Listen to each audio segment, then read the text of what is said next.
honey. Don't honey me. We just got a call from the credit card company about a really large charge. What did you put on the credit card? Charge? Yes, a very large charge. What do you have to say for yourself?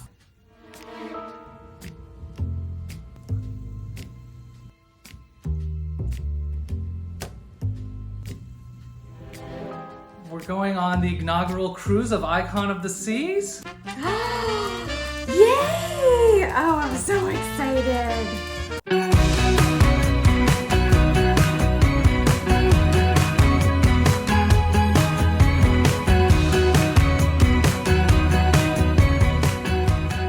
Hi, I'm Colleen. And I'm Nate. And we're Navigate with Colleen and Nate. I guess the cat's out of the bag now. Surprise, Navigator! We're going on Icon of the Seas, Royal Caribbean's newest ship, which is going to be premiering not next January, this following January. It's actually January of 2024. And we have booked ourselves a suite on the inaugural sailing. We are so excited. So this was a tough decision. Granted, it is a lot of money. It is a lot of money. In fact, if our financial advisor is watching right now, please turn off this video because I don't know if this was a fiscally responsible choice here. But as we say, you only live once. YOLO. YOLO, baby. Obviously, we're booking this for the experience. We have never been on an inaugural cruise. We have stayed in a suite once before on Norwegian, so this will be our first time staying in a suite with Royal Caribbean. And as you can imagine, on an inaugural cruise, like the suites aren't cheap to begin with on like a normal day, right, let alone an inaugural cruise. And again, but we really thought hard about it. Actually laid out, some pros and cons. With the suite, or do we stay with a balcony or even an inside cabin? For us, I think at the end of the day, it made sense to do a suite. I think some of the main reasons being is, first of all, the fact that it is an inaugural cruise, right? So this thing is gonna be packed. In fact, if you're trying to get tickets right now on the inaugural cruise, probably not going to happen. You can keep checking right now. So we're filming this on 29th of October. So what I've heard is that a lot of agents, travel agents right now might be holding rooms for people, and they might start to release those as people don't make their deposits on that. Also too, not that there were many refundable fares on this particular cruise, but there are people that are probably going to cancel. So if you really want to get on that inaugural cruise, my advice, keep checking every single day. And as you're probably aware, it is going to be the largest cruise ship at sea. So there, between crew members as well as cruisers, there's going to be 10,000 people on this ship. So that was one of the reasons we booked a suite, because we really wanted that priority boarding. We know it's going to be chaotic. We just want to get on the cruise ship and start our experience. Yeah, and I think that's the other thing, is that there's not many channels too where, again, it's not all about accessibility in our channel, but we do like to highlight that. So we're going to be able to take you along. We're going to show you what it's like to book a suite on a Royal Caribbean ship, from embarkation to de-embarkation to everything in between. So again, we're going to take you along for the ride. So very excited about that. And we're excited to explore the new suite neighborhood. It's one of the newest neighborhoods that Royal Caribbean has designed. So we have everything from, the coastal kitchen, which is an old favorite that they've had on the Oasis class, to new restaurants like a Mediterranean restaurant, and now they're going to have the Grove Sun Deck. So very excited about the new neighborhood. All right, so we've given you a quick why about why we're booking this. Again, it's for the experience, and this is going to be for us probably a once in a lifetime experience. I don't know, well, we say that now, but then I have this feeling, like we also said we were never going to book another suite again, and here we are booking another suite, so I don't want to say never. But Colleen, what are you most excited about on the Icon of the Seas, or specifically, what are you most excited about with the suite neighborhood? I'm very excited about the Grove Sun Deck. So it looks like there is beautiful loungers that are in shaded spots. So for those with fair skin, I can appreciate that. As well as there's a pool and a hot tub. You have your own private bar area. So I'm excited to kind of get away from, I think, what will be a little bit of the craziness of the cruise and actually experience the suite sun deck. Yeah, so we'll take you along for that. I think I'm most excited about is the coastal kitchen, because the coastal kitchen now, usually the coastal kitchen I don't know about like who thought of these designs on these other ships, but the Coastal Kitchen like overlooks like, I think on Wonder it overlooks like the sports court, and on other ships it overlooks like the main pool. But on Icon, it's going to actually look right into the new Aqua Dome, which is super cool. So a whole new meaning to dinner and a show, Absolutely. I guess. So really excited about that. So Nate, what are you most excited about with just Icon of the Seas in general?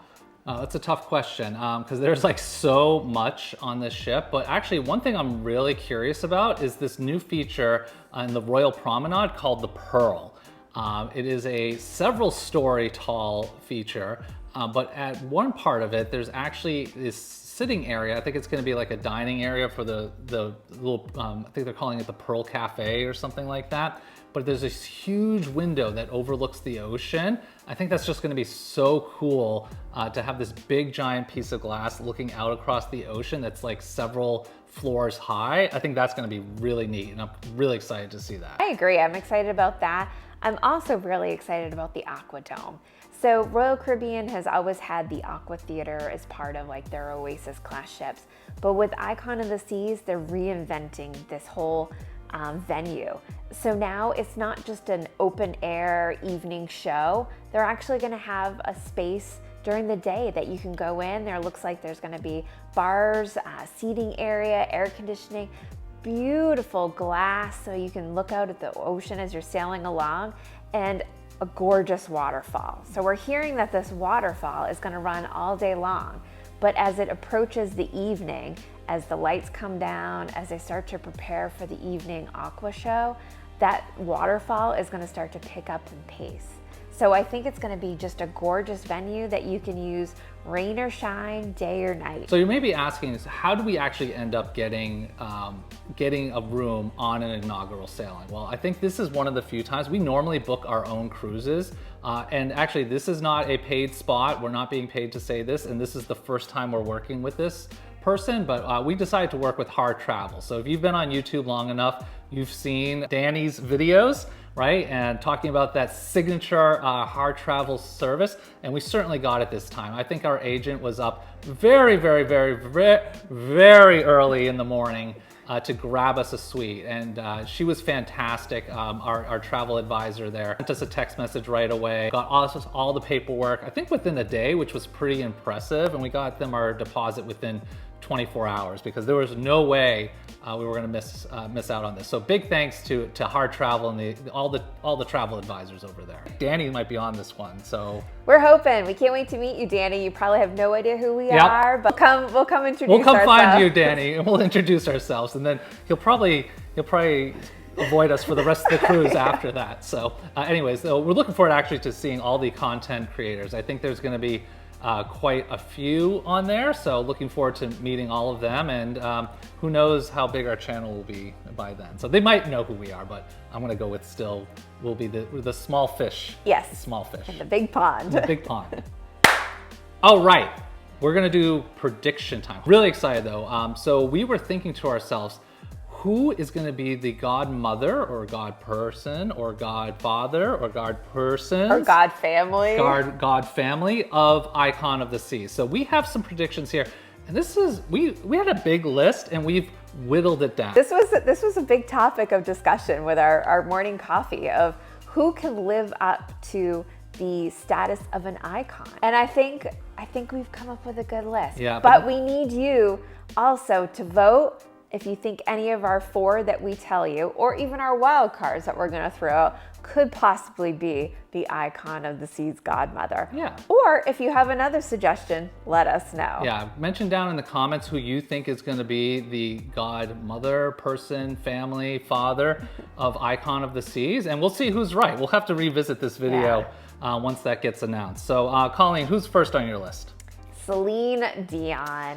Oh yes, that's a good one. We saw Celine Dion in Vegas, and that was an amazing show. So again, we really do like the experiences because that show was not cheap, but that was definitely an icon. That was an amazing show. It brought a little tear to my eye to actually see her in person. She was phenomenal, and it was an epic vacation. So I picked Celine as my first choice for Icon of the Seas godmother. As long as she doesn't sing any songs from Titanic. So Nate, who is your pick for Godmother? Well, I think that if you had to pick an icon, right, you want to pick, first of all, someone that's known throughout the world, somebody that's maybe been both in the music industry and in film as well too. And so the person that came to my mind is the iconic J-Lo, or AKA Jennifer Lopez. So Jenny from the block. Jenny from the block. Yeah, I think that's very fitting. So I think it could be Jennifer Lopez. Good choice. All right, Colleen, so who's your next choice? So my next choice is Dolly Parton. What? Yeah, I know. So Dolly has obviously been in films, music. She has her own theme park. She has been around. And I think Dolly would be a phenomenal godmother for Icon of the Seas. Yeah, and they also have the country restaurant on board, right? They do, the mason jar. Well, yeah. we don't know. We don't know if the mason jar, so that's what I'm thinking. It might be, maybe they're doing a thing with Dolly. Yeah. Could be like Dolly's mason jar. I love it. Yeah, so Royal Product Team, again, I do take gift cards, so feel free to send them our way. But yeah, I think that could be a great possibility. I think Dolly Parton has a good shot in the running. So Nate, who is your final prediction? Whew. So this was a tough one. So for this one, I was thinking, okay, non-music, film, type of star, and like who's a icon out there? And I think one person, multiple Grand Slam winners, one of the best in her sport, Serena Williams. So as you know, Serena retired this year after a long career, many Grand Slam titles and championships under her belt. Has played against some of the best players in the world, played with her doubles with her sister at times too. So, if I was going with a non-performer, I think Serena Williams could be up in the running there. I think that's a great choice. All right, so time for the wild card. The wild card, the crazy predictions, and probabilities of our predictions coming true are probably very slim. My wild card pick is the cast of Friends. Really? The cast of Friends? Yes. Originally, I was going with Jennifer Aniston, and I'm like, no, we're going bigger. We're going to go with the whole cast. The whole cast of Friends is going to be on this cruise ship. So they are going to be the God family, is my prediction. You do realize everyone that's like under the age of 30 on that cruise ship probably doesn't even know who Friends is. Oh, I don't believe that. So who's your wild card pick? So my wild card, on the other hand, I think is way more plausible. So I'm going with both the man and the band, Bon Jovi, right? So Godfather, let's play some Bon Jovi hits, Living on a Prayer, I might be living on a prayer with this prediction. Again, I think you're dating yourself, and I think anyone under 30 is gonna be like, who? No, everyone knows who Bon Jovi is. So navigators, let us know, how far off are we? And what are your predictions for Godmother? And who's right? And obviously we know who's right. All right. So thanks for watching, navigators. We are so excited to make this announcement. And January 2024, although it seems far away, I think it's gonna come quickly upon us. But in the meantime, have no fear. We have some sailings coming up. So in just less than a month, we're actually gonna be going on the original Oasis class, the OG Oasis of the Seas. Yeah, so very exciting. So really pumped to see Oasis of the Seas. That's the ship that started the mega ship trend. I can't even say that. Try to say that 5 times fast. But it's had its amplification. And again, we've been on several of the Oasis class ships. Check out those videos, including Symphony, Allure. So again, thanks for watching. If you like this video, make sure to give it a thumbs up. Hit the subscribe button. What are you folks doing? We've been growing actually really quickly. So to all of you that have subscribed to our videos, thank you so much. We're really excited to have you here. And until next time, later navigators.